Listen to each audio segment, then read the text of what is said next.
Bismillahirrahmanirrahim. Assalamualaikum warahmatullahi wabarakatuh. Alhamdulillahirabbil alamin. Allahumma sholli ala Muhammad wa ala alihi wa ashabihi wa tabi'in ajma'in. Segala puji mutlak milik Allah Subhanahu wa taala, di mana Allah mengkaruniakan kesehatan kepada kita semua sehingga hari ini kita bisa berjumpa kembali dalam acara Beranda Inspirasi bersama saya, Gatot Kunta Kumara.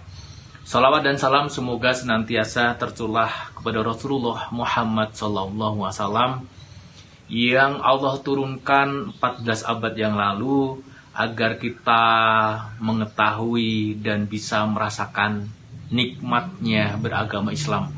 Karena tidak semua orang di bumi, di dunia ini bisa merasakan bagaimana nikmatnya mengikuti ajaran Rasulullah Muhammad SAW.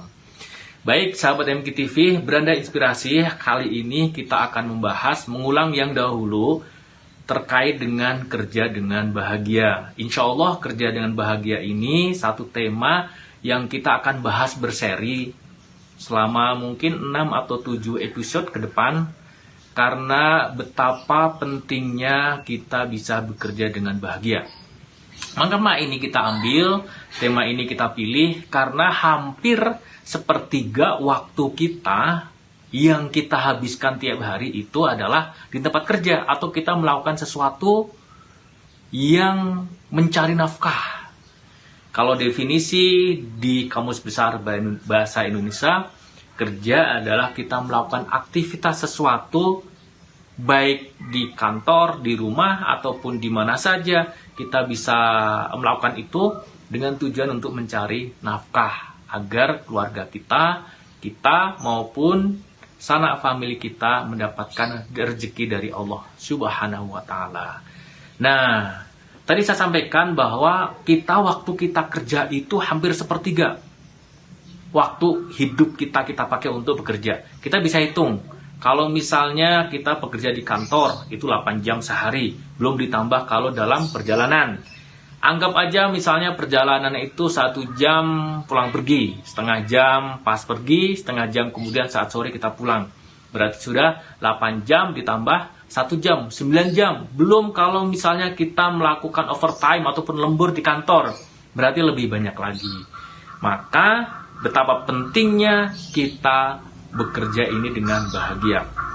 Nah, dari 24 jam waktu yang kita miliki setiap hari, maka di samping kita bekerja, kita ada juga waktu tidur, mungkin sekitar 5 atau 6 jam, itu hampir seperempat dari waktu harian kita. Ditambah dengan waktu kita beribadah kepada Allah, sholat, baca Al-Quran, ataupun zikir begitu, dan kemudian kita melakukan aktivitas yang lainnya bersama dengan keluarga kita. Boleh jadi mendampingin putra-putri kita untuk mengerjakan PR-nya ataupun mengerjakan pekerjaan-pekerjaan rumahnya dari sekolah, ataupun kita membantu untuk beres-beres di rumah, mencuci, memasak, dan sebagainya. Namun bahwa bekerja 8 jam ataupun mungkin 9 jam atau ada yang 10 jam, bahkan ada yang lebih dari itu kalau pulang malam sampai jam 8 atau jam 7 malam, itu waktu yang sangat panjang, yang sangat besar dari kehidupan harian kita. Maka kita harus bertekad agar kita memiliki kualitas waktu yang benar-benar bisa menjadi bekal pulang kita akhirat nanti. Terbayang tidak kalau misalnya 8 jam ini kita sudah terlewat, sudah habis, tapi ternyata tidak bernilai ataupun tidak bermakna buat amal soleh kita, tidak berwarna untuk akhirat kita, tidak menjadi bekal pulang kita, tidak menjadi amal soleh buat kita. Terus 8 jam ini kita habiskan buat apa? Padahal ada 4 pertanyaan saat nanti di padang mahsyar, bahwa kaki ataupun telapak kaki anak Adam tidak akan bergeser dari tempatnya kecuali sudah menjawab 4 pertanyaan ini. Dan salah satu adalah pertanyaannya, umurnya dipakai untuk apa?